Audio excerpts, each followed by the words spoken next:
दक्षिणायन पितृयान मार्ग है और उत्तरायण देवयान मार्ग है। दक्षिणायन प्रवृत्ति का मार्ग है और उत्तरायण निवृत्ति का मार्ग है। दक्षिणायन सकाम मार्ग है और उत्तरायण निष्काम मार्ग का प्रतीक है। दक्षिणायन मृत मार्ग है और उत्तरायण अमृत का मार्ग है। दक्षिणायन भय का मार्ग है और उत्तरायण अभय का मार्ग है। दक्षिणायन सांसारिक सुख का मार्ग है और उत्तरायण आत्मा के आनंद का मार्ग है। दक्षिणायन विरोध का मार्ग है और उत्तरायण निरोध का मार्ग है। दक्षिणायन प्रिय का मार्ग है और उत्तरायण श्रेय मार्ग का प्रतीक है।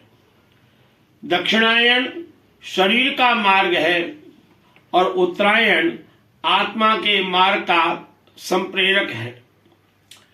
दक्षिणायन पितरगति का मार्ग है और उत्तरायण देवगति का सूचक है।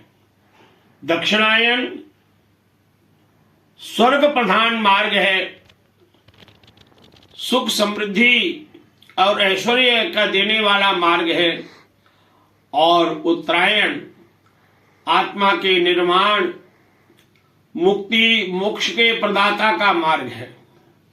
इस प्रकार से 16 प्रकार से इन बिंदुओं पर मैंने चिंतन किया। 16 मार्ग हैं दक्षिणायन के और 16 ही मार्ग हैं उत्तरायण के।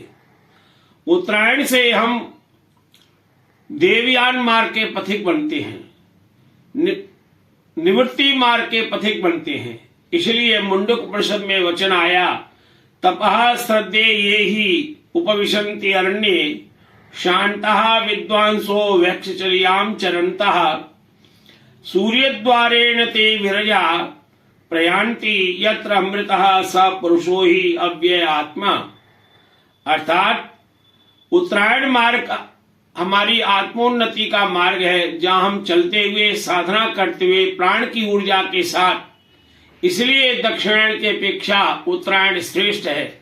दक्षिणायन के अपेक्षा उत्तरायण की महिमा है। आइए अब उत्तरायण आ गया है, इसी में हम उत्तरोत्तर आत्म उन्नति करें, उत्तरोत्तर आत्मोत्थान करें और इसलिए उत्तरायण की उपासना करते हुए प्राण की उपासना करें, आत्म निर्माण की उपासना करें, आत्मरति, आत्म तृप्ति और आत्म संतुष्टि की ओर अग्रसर हों। इन शब्दों के साथ अब हम जान गए हैं, पहचान गए हैं, हमें बोध हो गया है कि उत्तरायण की श्रेष्ठता क्यों है। इन शब्दों के साथ ओम शांति शांति शांति।